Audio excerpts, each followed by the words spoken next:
And I heard about the, pitching requirement, and I think I'm out. Well, just practice. Although, Let's see. oh, here we go.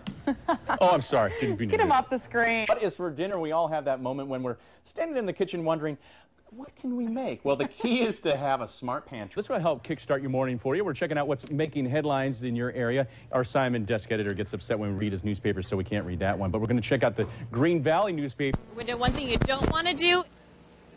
Okay, we apologize for the technical difficulty there with the audio. We'll check back in with Courtney Hallmark. Essentially, use the credit card, but do not pour water on the windshield. It could break. And if you had bad credit, it still might work with that credit card. The close. It's amazing they can get those pictures. She's smiling. I can't believe that. I don't think she has a choice. It's the wind, making her go like that.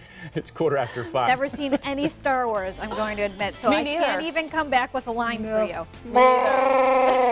Why not? Get the umbrella. Oh, I got it. Well, look at there. Yes, well, what do you know? Whoa! I listened. I won't open it up indoors, though. Apparently, that's bad luck. No, don't do that. But that's good. Now, just remember, have it handy. Than 40,000 deaf people live in Rochester, so building a place especially for the deaf community makes sense. Kilbury covered that story yesterday. He's on today's story from LaGrange Park. Scott, are police connecting these two cases?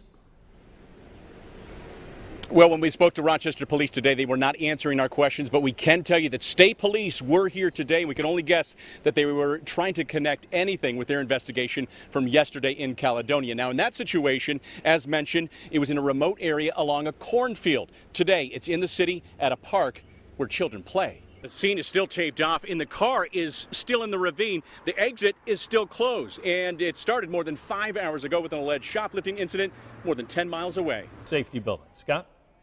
Well, that's right. We just talked to the chief not long ago, and he tells us with more and more people showing up to Friday's march as the night progressed, that meant he had to call more and more officers in, which meant overtime at the cost to the taxpayer. But he says it's a small price to pay when you're talking about